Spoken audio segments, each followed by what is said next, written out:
Hey guys, it's Paul Lundgren with the Finer Touch Construction out here at the Opulent Oasis where we just broke ground. We just had our little get together with the team and our clients. You just go to the side. Just the side. All right. That's awesome. Thanks, everybody. Awesome, guys. Yeah, we, of course you can tell we've broken ground. Kind of late for this, but we got to get everybody together, so I'm glad you all could make it. Thank you for coming. Right now we're excavating the pad. We're over excavating and then refilling with decent dirt, about 3 feet we had to do because of the soils report. This week we'll start digging these footings down here at the bottom of the hill, which will bring up the retaining walls, so then we can backfill to get this whole thing to a, a level pad before we get to pad. So.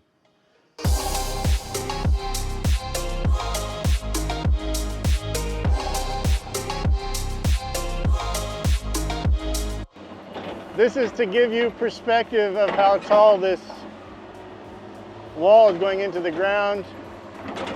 The footers will even go deeper. And you can see here with the different colorations, this is the hard dig right here, solid rock. Above it is the unstable shale and dirt mixture. So we're getting out of here, we're getting like 50 to 50 rock and dirt. This is unstable, so we have to be careful that it doesn't cave in on us.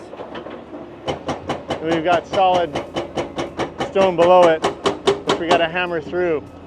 So on this job, we got a soils report, and since we got that 50-50 dirt to stone ratio, we have to over excavate this whole lot that's in the native, 3 feet below grade, and then refill and compact, make those compaction tests, get us to 100% on every lift.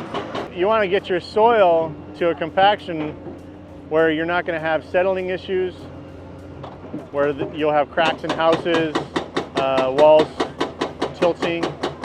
That's why you want to get your compaction rate to 99 to 100%. That's why we had to over excavate this, because if we left it on the native soil, which was a 50 to 50 ratio, you would have a tendency where things could have pockets with air and water, where you could get settling that would not be conducive to having a new build on it. So as you can tell, this house is being built on a hillside. And with that 50 to 50 ratio, you want to make sure that you get that cut out and recompacted so you're building on solid ground. Now, on a hillside, we're only having to over excavate half of the lot, because the other half is going to be all fill anyway because you're going downhill. So we have to cut this side, over excavate, and recompact. The downside of the hill, we just have to fill and recompact and get everything up to the same compaction across the whole lot. And you can see here we got our sifter. This is where they'll process the dirt. So once they dig all this rock and this dirt out of this area, they'll bring it over here, run it through the sifter, and get all the big boulders and rocks out, and take that good dirt, pile it up so we can use that for recompaction and refill and backfill.